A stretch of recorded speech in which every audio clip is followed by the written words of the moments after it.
Cuando le presenté a mi pareja, mi madre dijo con asco, bajo mi techo no entra gente como ella. Me fui sin discutir. Meses después la desalojaron y me rogó ayuda entre sus maletas. Solo le dije, quédate tranquila, hoy no hay pecadores bajo tu techo. De hecho, no hay nadie. Cuando pienso en ese día en que llevé a Aliyah a conocer a mi mamá todavía siento una mezcla rara de coraje, vergüenza y cansancio.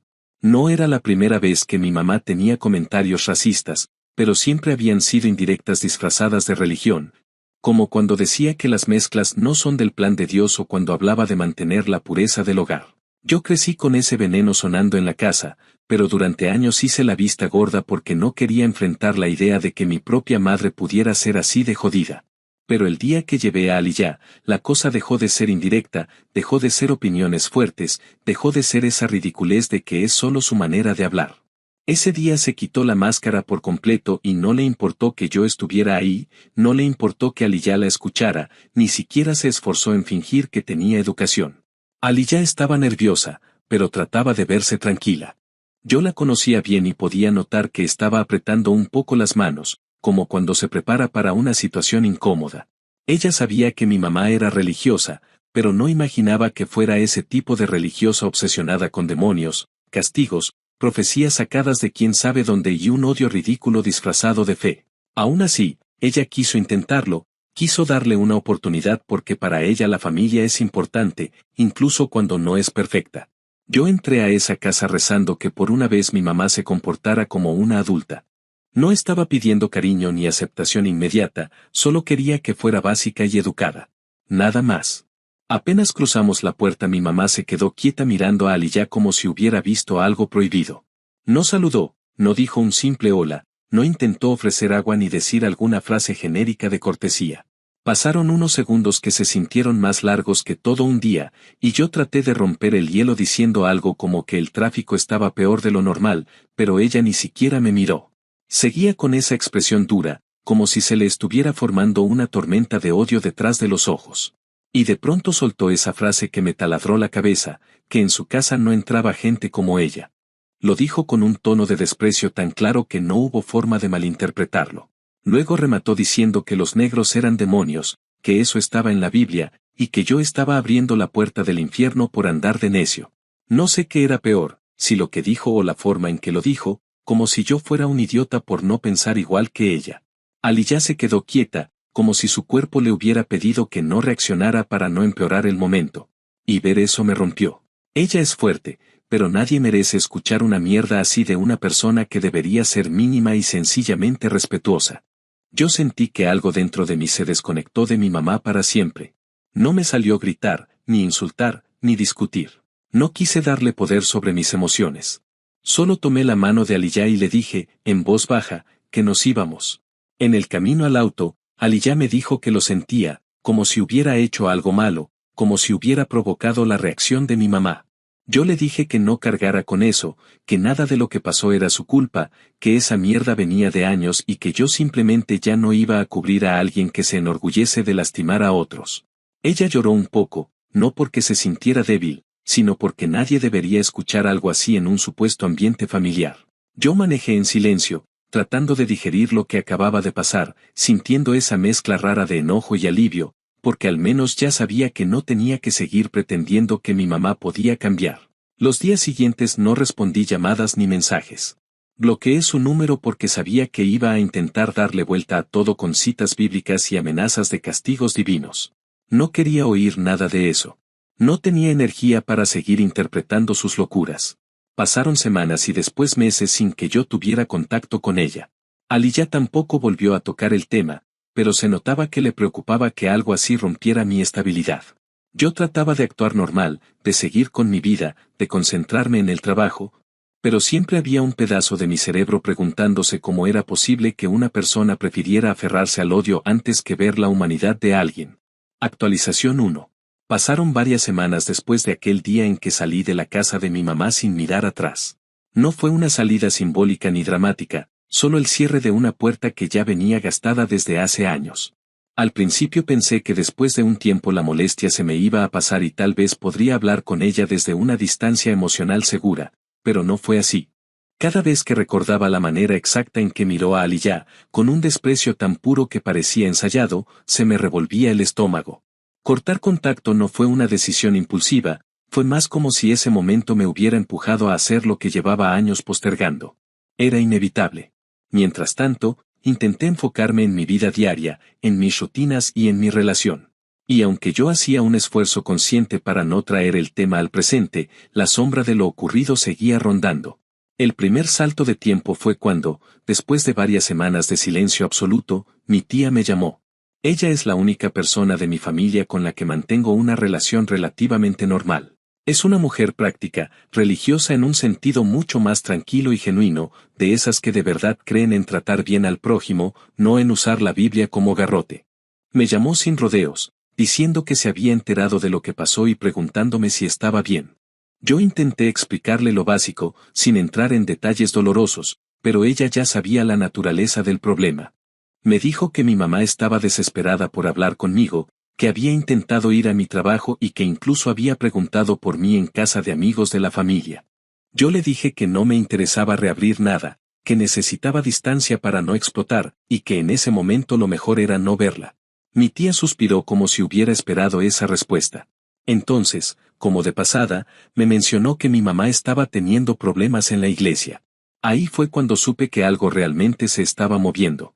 La iglesia era su refugio, su lugar para sentir que tenía autoridad moral, un espacio donde siempre encontraba gente que avalara sus ideas sin cuestionarlas. Pero por lo que mi tía me contó, las cosas se estaban saliendo de control.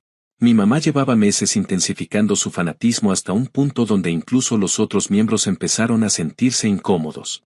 Supuestamente, en una reunión de mujeres, llamó pecadora a una señora por llevar el cabello teñido, diciendo que los tintes eran una señal de vanidad diabólica. En otra ocasión acusó a una adolescente de estar poseída solo porque escuchaba música que ella consideraba mundana.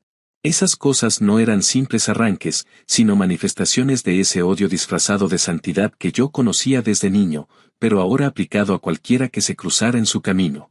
Mi tía me dijo que varias personas se quejaron con el pastor y que él mismo trató de hablar con mi mamá para pedirle que controlara su lenguaje y dejara de llamar endemoniados a otros miembros.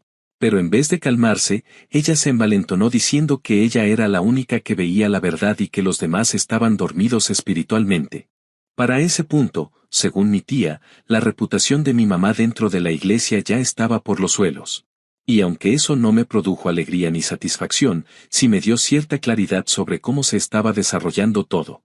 La caída que había comenzado cuando yo me fui de su casa estaba continuando por su propio peso, sin que yo moviera un dedo.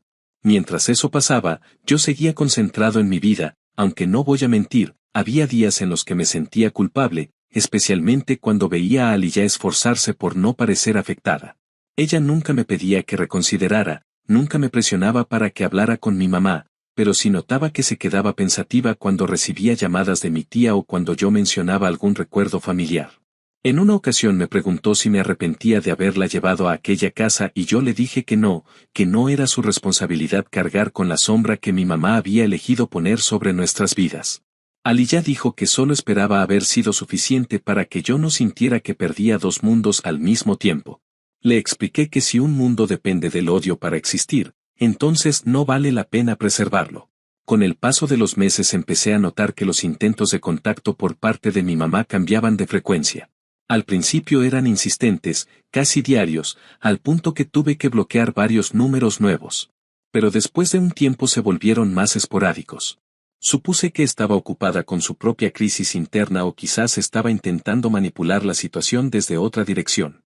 Mi tía me contó que había dejado el único trabajo estable que tenía porque, según ella, su jefa estaba poniendo símbolos satánicos en la oficina. Mi tía lo describió como un simple adorno moderno de pared, nada fuera de lo común. Mi mamá, sin embargo, dijo que era la forma de un demonio antiguo y que no podía permanecer bajo ese techo. Después probó suerte limpiando casas, pero renunció en menos de un mes asegurando que algunas familias tenían objetos prohibidos, como estatuillas decorativas que ella consideraba ídolos paganos. Lo que antes eran excentricidades se habían convertido en una incapacidad absoluta para vivir en sociedad. Ese fue el segundo salto de tiempo. Ya habían pasado varios meses desde aquel día y la situación empezaba a escalar. Yo trataba de mantenerme fuera del camino, no por despreocupación sino porque sabía que cualquier intervención mía solo serviría para justificar sus delirios. Pero incluso a la distancia, era evidente que algo estaba colapsando. Mi tía un día me dijo que mi mamá había empezado a hablar sola mientras cocinaba, como si conversara con alguien invisible, repitiendo versículos bíblicos mezclados con acusaciones contra gente que ni siquiera conocía. Mi tía intentó convencerla de buscar ayuda psicológica, pero mi mamá respondió que la mente del creyente solo necesitaba oración, no terapia. En medio de todo eso, yo seguía construyendo mi vida con Aliyah, tomando decisiones juntas, haciendo planes, tratando de mantener la estabilidad que tanto nos costaba alcanzar. Pero en ningún momento dejé de entender que la situación con mi mamá no estaba simplemente estacionada, sino avanzando hacia un punto de quiebre inevitable. Y aunque yo no sabía qué forma tendría ese quiebre, ya presentía que no iba a ser algo que pudiera ignorar para siempre. El detonante había sido ese encuentro en su sala, pero las consecuencias estaban apenas comenzando y cada noticia que me llegaba a través de mi tía era un recordatorio de que, tarde o temprano, la vida iba a empujarme a enfrentar lo que estaba pasando, aunque yo no quisiera. Lo que vino después no fue algo que yo buscara ni algo que me alegrara, pero sí fue una especie de justicia poética torpe y dolorosa, como esas ironías de la vida que uno preferiría evitar pero que igual terminan pasando. Y al final, aunque yo no moví una sola pieza, todo se acomodó de una manera tan cruda que ni siquiera pude sentir una victoria real. Solo la confirmación de que a veces el daño que una persona siembra termina regresándole, incluso cuando uno ya no está presente para verlo. Pero eso forma parte de lo que ocurrió más adelante, cuando todo terminó de venirse abajo. Actualización 2. Cuando pasó más tiempo, lo suficiente para que yo ya no estuviera contando las semanas desde el último contacto con mi mamá, empecé a notar que mi tía me llamaba con más frecuencia. Ya no eran aquellas llamadas donde solo intentaba entender cómo me sentía o si quería reconsiderar mi decisión. Ahora sonaban más tensas, como si hubiera algo acumulándose que ella no sabía cómo manejar sola. Cuando la escuché decir que necesitaba hablar conmigo cuando pudiera, supe que lo que venía no iba a ser algo simple. Aún así, esperé hasta tener la cabeza tranquila para devolverle la llamada. Porque las conversaciones sobre mi mamá siempre me dejaban agotado y no quería reaccionar con ese impulso automático de enojo que aún me provocaban sus recuerdos. Mi tía tardó un poco en explicarse. Noté que estaba buscando las palabras, como si temiera sonar alarmista o como si estuviera midiendo cuánto podía decirme sin exprimirse emocionalmente. Finalmente soltó un suspiro pesado y me contó que los dueños de la casa donde vivía mi mamá habían estado dejando avisos en su puerta por falta de pago. Yo sabía que ella llevaba tiempo saliendo de un trabajo para entrar en otro, siempre renunciando por razones absurdas relacionadas con su obsesión religiosa, pero nunca había pensado que realmente estaría tan mal económicamente. Mi tía me dijo que llevaba varios meses atrasada y que no tenía idea de cómo estaba sobreviviendo. Según ella, mi mamá decía que Dios proveería y que no se arrodillaría ante los hombres pidiendo prórrogas o acuerdos mundanos. Eso me dejó sin palabras porque, aunque conocía esa rigidez irracional, jamás imaginé que la llevaría a arriesgar incluso su techo. No sabía si sentir rabia, pena o agotamiento, así que simplemente escuché. Hubo un silencio largo después, porque yo no quería preguntar la parte que sabía que venía, pero mi tía igual la dijo. Los dueños habían iniciado formalmente el proceso de desalojo. Mi mamá no tenía cómo detenerlo. Y la razón por la que mi tía había tardado tanto en decírmelo era porque mi mamá, en su orgullo absurdo, se negaba a contarlo. Yo no tuve una reacción inmediata. Ni rabia, ni preocupación, ni alivio. Solo una sensación fría que se fue asentando poco a poco. Me pregunté cómo era posible que alguien pudiera destruir sus propias oportunidades de estabilidad una y otra vez, y aún así seguir convencida de que tenía todo bajo control. Mi tía dijo que la situación era urgente, que pronto mi mamá no tendría lugar donde vivir y que ella misma no podía recibirla porque su casa era pequeña y ya tenía demasiadas responsabilidades. Intenté contestar con algo que sonara razonable, pero lo único que pude decir fue que no estaba preparado para involucrarme. No sabía si eso me hacía un mal hijo o simplemente alguien que había llegado a su límite. Mi tía, que siempre ha sido más comprensiva de lo que le corresponde, dijo que entendía, pero que necesitaba advertirme porque no quería que yo me enterara de golpe cuando fuera demasiado tarde. Colgué con un peso extraño en el pecho, uno que no era exactamente culpa, pero tampoco era indiferencia. Era una sensación más compleja, como si el pasado volviera a tocar la puerta, no con palabras hirientes esta vez, sino con consecuencias tangibles. Pasaron unos días sin noticias adicionales, hasta que una tarde recibí un mensaje de un número desconocido. Lo abrí sin pensar demasiado y ahí estaba el golpe que sabía que iba a llegar tarde o temprano. Era mi mamá. No escribió nada largo, solo un mensaje directo diciendo que necesitaba ayuda, que estaba a punto de quedarse en la calle y que solo pedía unas noches en mi casa para reorganizarse. El mensaje terminaba con un Dios tocará tu corazón que me hizo cerrar los ojos con frustración. No porque fuera una frase religiosa, sino porque era la misma manipulación de siempre, ese intento de activar en mí el reflejo antiguo de hacerme responsable de sus decisiones. Lo pensé durante un rato, leyendo y releyendo el mensaje sin responder. No podía decirle que sí, pero tampoco quería decirle que no en medio de un texto frío que podía malinterpretarse como crueldad gratuita. Opté por no contestar en absoluto. Después de eso, los intentos de contacto se volvieron más constantes. Llamadas a horas raras, mensajes cada vez más insistentes, algunos pidiendo ayuda directamente, otros disfrazados de reflexiones religiosas. Yo seguía sin responder. No porque quisiera castigarla, sino porque cualquier mensaje mío iba a abrir una puerta que no quería abrir. Sabía cómo era ella, una sola palabra amable y se metería en mi vida de nuevo con la fuerza de siempre, exigiendo, juzgando, imponiendo su visión. Y yo no estaba dispuesto a exponer a Aliyah a eso, ni a mí mismo. Pero aún así, cada llamada perdida se me quedaba rondando en la cabeza. Llegó un punto en que incluso Aliyah notó que estaba más distraído. Me preguntó si pasaba algo y le conté lo esencial, sin entrar en detalles que solo me revolvían más. Ella escuchó sin interrumpir y luego me dijo que entendía por qué estaba haciendo lo que estaba haciendo, que no tenía por qué cargar con la consecuencia de decisiones que no eran mías. Me recordó que mi mamá había elegido su camino, que no había sido un accidente, y que yo también tenía derecho a decidir cómo quería vivir mi vida. Escucharla decir eso me dio algo de consuelo, pero no eliminó la sensación de tensión que se había instalado. El salto de tiempo real llegó cuando mi tía me llamó otra vez, esta vez llorando. Dijo que el desalojo había ocurrido ese mismo día, que mi mamá estaba afuera con sus maletas, sin saber a dónde ir. Yo me quedé en silencio durante unos segundos que parecieron más largos de lo normal. Mi tía me dijo que ella no podía recibirla porque ya había intentado hacerlo en otras ocasiones y las cosas siempre terminaban en gritos y discusiones por temas absurdos.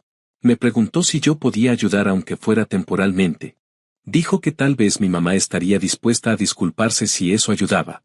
Yo sabía que eso no era cierto. Una disculpa forzada no era una disculpa. No le respondí de inmediato. Solo le dije que necesitaba pensar. Pero en realidad no había nada que pensar. Sabía que no iba a abrir mi puerta. Sabía que mi mamá no había hecho nada para ganarse un lugar seguro en mi vida, ni en mi casa, ni en mi relación. Y aunque parte de mí sí sintió un pequeño dolor en el pecho imaginándola ahí afuera con sus cosas, también sabía que no podía sacrificar mi estabilidad emocional, ni poner en riesgo mi relación, ni volver a caer en un patrón que me había afectado toda la vida. Decidí que la distancia tenía que mantenerse, incluso en ese momento. Esa noche, mientras trataba de dormir, pensé en cómo las cosas habían llegado a ese punto. No había un plan de venganza, no había un deseo de verla sufrir, pero lo cierto es que todo lo que estaba viviendo era consecuencia directa de sus propias acciones. Yo no necesité hacer nada más que apartarme. El resto lo hizo ella sola. Y aunque esa idea me perturbaba, también era una realidad que tenía que aceptar. No se puede salvar a alguien que insiste en quemar cada puente que se le ofrece. Actualización 3. Habían pasado unos días desde que mi tía me llamó llorando por primera vez para decirme que el desalojo ya se había llevado a cabo, y aunque me esforzaba por seguir con mi rutina, había una especie de tensión constante flotando alrededor de todo lo que hacía. No era algo que pudiera señalar directamente, no era exactamente culpa, ni miedo, ni resentimiento. Era más bien la sensación de que algo había quedado abierto, como una puerta que yo no tenía intención de cruzar pero que seguía ahí, recordándome lo que estaba pasando al otro lado. Durante ese tiempo, Aliyah se mantuvo cerca sin presionar, como si entendiera que lo que estaba pasando no necesitaba más palabras, sino espacio. Yo trataba de mantener la mente ocupada, pero no podía evitar que cada tanto apareciera la imagen de mi mamá rodeada de sus maletas, su vida empaquetada en bolsas y cajas, enfrentando por primera vez las consecuencias reales de decisiones que antes solo la hacían ver terca o molesta, pero que ahora la dejaban literalmente sin un lugar al cual volver. Mi tía tardó en volver a comunicarse. Supongo que sabía que tenía que darme un respiro, o tal vez estaba lidiando ella misma con lo que estaba pasando. Finalmente, una mañana recibí un mensaje suyo pidiéndome que por favor la llamara cuando pudiera. Me tomó casi todo el día decidirme, porque sabía que cualquier cosa que me dijera iba a obligarme a enfrentar lo que llevaba semanas evitando. Cuando por fin marqué, lo primero que escuché fue su voz temblorosa. Me dijo que había pasado a ver a mi mamá porque no podía dejarla completamente sola y que la encontró afuera de un motel barato en las afueras de la ciudad. Me explicó que el lugar estaba lleno y que mi mamá no había logrado conseguir una habitación, que llevaba horas esperando afuera, sentada sobre una maleta como si estuviera en una terminal. La imagen mental me golpeó de una manera inesperada. No sentí lástima inmediata ni impulso de correr a buscarla, pero sí una mezcla dolorosa de incredulidad y agotamiento, como si por fin entendiera que no había marcha atrás, que el punto en el que nos encontrábamos ya no era reversible. Mi tía me pidió, casi rogando, que al menos fuera a verla. Dijo que no tenía que llevarla a mi casa ni ofrecerle nada concreto, solo verla, hablarle, mostrarle que yo no era un enemigo o alguien que la había dejado de amar. Me quedé en silencio porque era difícil explicar lo que yo sentía sin sonar frío. Amarla no era el problema era que había aprendido que el amor no siempre implica permitir que una persona vuelva a entrar en tu vida, especialmente cuando su presencia destroza más cosas de las que repara. Aún así, algo en la insistencia de mi tía me hizo pensar. No porque quisiera ceder, sino porque entendí que si no iba ahora, tarde o temprano iba a enfrentar esto de una manera más abrupta y más dolorosa. Así que después de pensarlo un rato, decidí que iría. No sabía qué iba a decir, ni cómo iba a reaccionar, ni qué cara iba a poner cuando la viera. Solo sabía que tenía que hacerlo para cerrar un capítulo que ya se había alargado demasiado. Cuando llegué al motel, estacioné lejos de la entrada por un impulso extraño, como si necesitara unos segundos extras para procesar lo que estaba a punto de enfrentar. El estacionamiento estaba iluminado por luces viejas que vibraban de manera irregular, pero no presté atención a nada de eso. Caminé hacia la entrada y ahí la vi, sentada sobre su maleta, encorvada como si estuviera sosteniendo el peso de algo más que solo el cansancio físico. Tenía otras 2 bolsas grandes a sus pies, y por un momento pensé en lo irónico que era que toda una vida pudiera terminar condensada en tan pocos objetos. No me vio de inmediato. Estaba mirando hacia el piso, murmurando algo que no alcancé a distinguir. Cuando finalmente levantó la vista y me reconoció, se puso de pie demasiado rápido, como si el simple hecho de verme hubiera sido una señal divina que había estado esperando. Se acercó tambaleándose un poco y empezó a hablar de inmediato, casi atropellando sus palabras. Me dijo que sabía que había cometido errores, que Dios la estaba probando, que yo era su único hijo y que por favor no la dejara sola. Mientras hablaba, sus manos temblaban y su rostro se movía entre desesperación, esperanza y un miedo que yo nunca le había visto. No era el miedo religioso exagerado que muchas veces actuaba frente a mí cuando trataba de convencerme de que estaba perdido espiritualmente. Era un miedo real y palpable, el de alguien que sabe que ya no tiene nada donde sostenerse. Quise escucharla con objetividad, pero era imposible no ver en cada gesto, en cada palabra, un eco de la mujer que había lastimado a Aliyah sin mostrar ni un gramo de arrepentimiento en ese momento. Intentó acercarse más, como si buscara abrazarme, pero frenó cuando vio que yo no me moví. No era una reacción consciente, simplemente no me salió. Me dijo que solo necesitaba una noche, que al día siguiente buscaría otra opción, que no iba a ser una carga. Yo escuchaba, pero la parte lógica de mi mente sabía que nada de eso era verdad. Todas las veces que había prometido cambiar, todas las veces que había dicho que controlaría su temperamento, que no insultaría al vecino, que no armaría un escándalo en el supermercado, que sería amable con mi tía, que dejaría de juzgar a la gente, todas esas promesas habían durado tan poco que ya eran parte de un ciclo predecible. Sabía que si la llevaba a mi casa, aunque fuera por una noche, el simple hecho de entrar le daría la sensación de que tenía un pie dentro y que podía argumentar, manipular o exigir que la dejara quedarse más tiempo. Y yo no estaba dispuesto a poner a Aliyah en esa posición. El precio emocional sería demasiado alto y ya estábamos saliendo de heridas previas. Ella, al ver que yo no respondía, empezó a llorar de una forma que no había visto nunca. No eran lágrimas dramáticas ni exageradas. Era un llanto quebrado, lleno de frustración y tal vez de vergüenza. Me dijo que no entendía por qué yo la estaba castigando así, que ella solo había querido lo mejor para mí, que había tratado de protegerme de malas influencias. Y ahí fue cuando algo dentro de mí se endureció de golpe. La escuché repetir las mismas palabras que había usado para justificar su odio hacia Aliyah, y supe que aunque estuviera desesperada, seguía sin entender que lo que había hecho no era protección, sino crueldad envuelta en fe. Di un paso atrás, no porque tuviera miedo, sino porque necesitaba distancia para decir lo que iba a decir sin perder la calma. Le recordé lo que había dicho ese día, la forma exacta en que miró a la persona que yo amo. Le dije que esas palabras no tenían marcha atrás, que ella había decidido que su odio era más importante que mi felicidad y que ahora su soledad era consecuencia de lo que había sembrado. Ella trató de negar, de justificar, de decir que estaba confundida, que el diablo la había atacado en un momento de debilidad, pero ya no me afectaban esas explicaciones. Las había escuchado toda mi vida. Y entonces, sin levantar la voz, sin mostrar rabia, simplemente dejé que saliera aquello que había estado guardando desde el día en que ella dijo que no aceptaba gente como Aliyah bajo su techo. Le dije que se quedara tranquila, que ese día no habría pecadores bajo su techo. Y cuando ella me miró confundida, aclarándose las lágrimas, añadí que no habría nadie, porque ya no tenía un techo. La frase salió con una frialdad controlada, no como un ataque, sino como un espejo. Un recordatorio. Una devolución exacta de lo que ella había pronunciado con orgullo y desprecio meses atrás. Su expresión cambió de súplica a un dolor silencioso, como si por fin entendiera que la vida le estaba devolviendo su propio veneno. No dije nada más. No di explicaciones adicionales. Llamé a un refugio cercano, hablé con una mujer que dijo que podía recibir a mi mamá esa noche y le indiqué la dirección. No la dejé sola. Pero tampoco la salvé. Actualización 4. Después de aquella noche en el motel, cuando dejé a mi mamá con la dirección del refugio y me fui sin mirar atrás. Pasaron varios días en los que traté de seguir con mi vida como si lo que había ocurrido no me estuviera dando vueltas en la cabeza a cada rato. No era un pensamiento constante, pero aparecía en momentos raros, como cuando estaba en la ducha, o cuando intentaba trabajar y de pronto me encontraba leyendo la misma línea una y otra vez. No era que sintiera arrepentimiento directo, sino que había un peso que no sabía dónde colocar. Era esa mezcla complicada de haber hecho lo que sabía que era necesario, pero aún así quedarme con la sensación de estar caminando con los pies hundidos en agua pesada.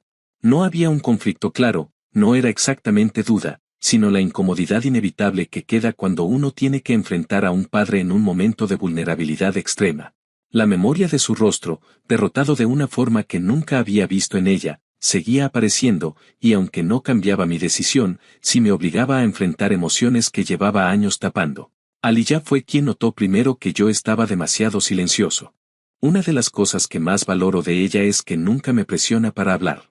Ella simplemente observa, acompaña, y cuando piensa que ya no estoy cargando algo útil, sino torturándome con pensamientos que no llevan a ningún lado, me pregunta con esa voz tranquila si quiero sentarme un momento. Una noche, cuando llevábamos un rato viendo televisión pero yo no estaba prestando atención a nada, me preguntó si quería contarle lo que había pasado. No necesitó insistir. Le describí todo desde que llegué al motel hasta que me fui. Le conté cómo estaba mi mamá, lo que dijo, cómo había llorado, cómo supe que no podía llevarla a casa, y cómo le solté aquella frase que llevaba meses guardada. Aliyah escuchó sin interrumpir. Y cuando terminé, me tomó la mano y me dijo que no tenía que cargar con algo que no me correspondía, que ella entendía lo difícil que era, pero que no debía confundir compasión con obligación. Dijo que sentirme mal no significaba que había hecho algo incorrecto, sino que tenía un corazón que todavía funcionaba, a pesar de todo lo que había vivido. Ese comentario se me clavó más hondo de lo que esperaba. A veces uno necesita que otra persona te recuerde que sentir dolor no te convierte en débil, ni sentir compasión por alguien que te lastimó te convierte en irresponsable. Lo que importa es la acción que tomas a pesar de esos sentimientos, y en mi caso, yo sabía que había elegido la opción más segura para mí y para la persona que amo. Esa noche dormí un poco mejor, aunque todavía tenía esa sensación de estar navegando entre emociones contradictorias. Pasó algo de tiempo antes de que supiera que había sido de mi mamá después del refugio. Yo no quería llamar para averiguar, pero mi tía eventualmente volvió a contactarme. Esta vez su voz era menos desesperada y más cansada, como si hubiera pasado por un ciclo completo de angustia, enojo, resignación y luego una especie de calma rara. Me contó que mi mamá había conseguido quedarse en el refugio un tiempo, que había aceptado hablar con uno de los consejeros y que, al parecer, él la había derivado a un programa con enfoque religioso pero más moderado. Cuando mi tía usó la palabra moderado, casi se rió como si fuera una ironía que la vida decidiera poner a mi mamá en manos de alguien que pudiera hablarle de fe sin promover sus delirios. Me dijo que el pastor del programa era alguien que creía en la importancia de la comunidad, pero también en la salud mental, y que uno de los requisitos era que los participantes aceptaran cierto nivel de introspección, aunque fuera mínima. Al principio pensé que mi mamá rechazaría todo eso de inmediato. Era el tipo de persona que se ofendía si alguien insinuaba que sus interpretaciones no eran absolutas.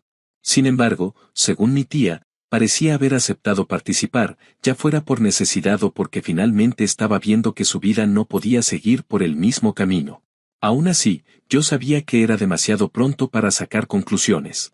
Mi mamá llevaba años metida en ese ciclo donde creía que cualquier problema era una prueba divina, pero que jamás podía estar equivocada en nada.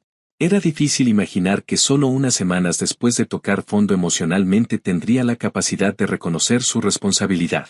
Aún así, saber que había dado un paso, aunque fuera pequeño, sirvió para calmar un poco esa presión interna que había estado sintiendo. A medida que pasaba el tiempo, me encontré lidiando con una culpa que no tenía forma clara. Era una culpa extraña, no por haber rechazado a mi mamá, sino por sentir que quizás yo había sido demasiado contundente en el motel. Luego me corregía mentalmente, recordando que había sido precisamente ella quien había usado esas palabras primero. Yo solo se las había devuelto porque necesitaba expresar algo que había estado reprimiendo durante demasiado tiempo. Sin embargo, la culpa no siempre escucha razones, y había momentos en los que me invadía de golpe, como si algo en mi interior insistiera en recordarme que, independientemente de lo ocurrido, seguía siendo mi madre. Aliyah me ayudó mucho en esos días. No lo hacía de forma obvia, sino con detalles pequeños que me permitían sentir que había un espacio seguro, algo que no había tenido en mi familia por años. Cocinar juntos, salir a caminar, ver películas, hablar de cosas simples, todo eso ayudaba a que la atmósfera emocional dejara de sentirse tan cargada. Ella nunca habló mal de mi mamá, lo cual era aún más admirable considerando lo que había tenido que escuchar aquella vez en la casa de ella. Cuando alguna vez mencionó el tema, fue más para asegurarse de que yo no estaba poniendo sobre mis hombros más peso del necesario. Un día, mi tía me llamó nuevamente y esta vez la conversación tuvo un tono distinto. Me contó que mi mamá había empezado a asistir a sesiones más enfocadas en reflexión personal y que el pastor a cargo había notado ciertos cambios en su conducta. No eran cambios drásticos ni milagrosos, pero al menos había dejado de culpar al resto del mundo por todo lo que le ocurría. Me dijo que estaba más callada que antes, más receptiva, aunque también más frágil. Según mi tía, parecía que el golpe de quedarse sin casa le había abierto una pequeña ventana de lucidez. Yo escuché con una mezcla de prudencia y distancia. No quería ser demasiado optimista, porque sabía que la transformación verdadera requiere mucho más que una crisis. Pero tampoco quería ser tan cínico como para pensar que era imposible que cambiara. Esa noche, mientras estaba sentado en el sillón pensando en todo lo que mi tía había dicho, me di cuenta de que había algo más profundo que estaba evitando enfrentar. No era solo el dolor de lo que mi mamá había dicho sobre Aliyah. Era el reconocimiento de que, durante muchos años, yo había vivido en un ambiente donde el miedo, la culpa y la vergüenza se usaban como herramientas de control. Lo que había pasado en el motel había sido solo el último capítulo de un libro muy largo. Y enfrentar eso, aunque fuera emocionalmente agotador, también significaba liberarme de una parte de mi vida que había cargado como si fuera normal, cuando no lo era. Me tomó tiempo procesarlo. Me tomó aún más tiempo aceptar que podía sentir compasión sin perder mis límites. Pero lo que me quedó claro es que no iba a acercarme a mi mamá mientras no hubiera un cambio real. No buscaba una transformación radical, solo un reconocimiento mínimo de lo que había hecho. Una verdadera disculpa. Algo que mostrara que no iba a permitir que su odio volviera a entrar en mi vida. Y aunque sabía que eso tal vez no llegaría nunca, también entendí que podía vivir en paz con esa posibilidad. La actualización real, la más importante, no era lo que estaba pasando con ella, sino lo que estaba pasando conmigo. Estaba dejando de ser el hijo que trataba de arreglar lo que era imposible de reparar y empezando a ser un adulto que sabía proteger su propio bienestar. Actualización final. Con el paso de los meses, la intensidad del conflicto empezó a diluirse, no porque la situación hubiera perdido importancia, sino porque la vida misma fue ocupando espacio. Ese fue el siguiente salto de tiempo, un periodo lo suficientemente largo como para que yo dejara de pensar en mi mamá todos los días, pero no tan largo como para que lo ocurrido se sintiera lejano. Aliyah y yo estábamos concentrados en nuestras rutinas, en nuestro trabajo, en mantenernos a flote emocionalmente después de un año lleno de tensiones familiares. Sin embargo, siempre quedaba esa especie de nota al pie en mi cabeza, un recordatorio de que había un capítulo sin cerrar del todo, aunque ya no me consumía como antes. Mi tía seguía comunicándose conmigo de vez en cuando, siempre con ese tono de querer mantenerme informado sin presionarme. Y con el paso del tiempo empezó a contarme pequeñas cosas que mostraban que mi mamá se estaba adaptando poco a poco al programa religioso moderado donde se encontraba. Me decía que había dejado de pelear con todo el mundo, que ya no se desbordaba en fanatismos exagerados y que incluso había aceptado hablar con un consejero sobre su comportamiento. Cada vez que escuchaba eso me quedaba en silencio, porque no sabía cómo sentirme. Una parte de mí se alegraba por ella, porque entendía que cualquier tipo de ayuda era mejor que la espiral destructiva en la que había estado. Otra parte, más protectora y cautelosa, no confiaba plenamente en que ese cambio fuera real. Después de tantos años viendo cómo se aferraba a sus ideas dañinas, me costaba imaginar que pudiera simplemente soltarlas de un día para otro. Pero aún así, la noticia funcionaba como un pequeño alivio, una sensación de que la tormenta que la rodeaba ya no era tan intensa. Llegó un punto en que dejé de recibir llamadas insistentes de números desconocidos. Ya no había mensajes de mi mamá reclamando, justificándose o usando pasajes religiosos para intentar que yo cediera. El silencio, aunque extraño, resultaba bienvenido. Con el tiempo, casi me había acostumbrado a la idea de que tal vez esa era la versión definitiva de nuestra relación, una distancia amplia pero estable, donde ninguno de los dos intentaba entrar en el mundo del otro. Era una paz particular, una calma que se siente artificial al principio pero que, con el tiempo, se convierte en costumbre. Luego, sin previo aviso, llegó el mensaje que cambió esa sensación. No vino de un número desconocido ni de un intento desesperado. Era un mensaje corto, escrito con una claridad que jamás había esperado leer de mi mamá. Decía que lo sentía, que no tenía excusas, que sabía que me había lastimado de maneras que solo ahora entendía, que no esperaba que yo olvidara lo que pasó ni que corriera a verla, pero que si algún día decidía hablar, ella estaría dispuesta a escuchar sin atacar, sin juzgar y sin esconderse detrás de la religión. Me quedé mirando ese mensaje durante un buen rato, no por duda, sino porque era la primera vez en décadas que mi mamá escribía algo sin usar un tono de superioridad, sin intentar imponerse, sin santificarse a sí misma. No sabía si creer completamente en sus palabras, pero tampoco podía negar que, por primera vez, parecían honestas. Aliyah estaba conmigo cuando lo recibí. Le mostré el mensaje y solo asintió con una expresión que mezclaba sorpresa y cautela. Ella sabía mejor que nadie lo mucho que había dolido todo lo que mi mamá había dicho aquella vez en su casa, y aún así no me dijo qué debía hacer, ni me sugirió responder, ni me advirtió que tuviera cuidado. Solo me recordó que cualquier paso que yo diera tenía que ser desde un lugar donde me sintiera seguro, no desde la expectativa de reparar algo que tal vez nunca iba a ser normal.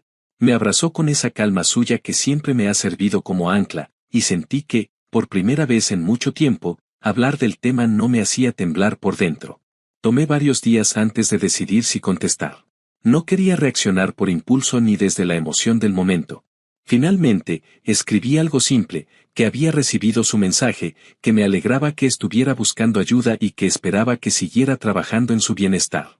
Y aunque no lo dije directamente, quedaba claro que no estaba listo para una reunión. Mi respuesta fue corta, pero sincera.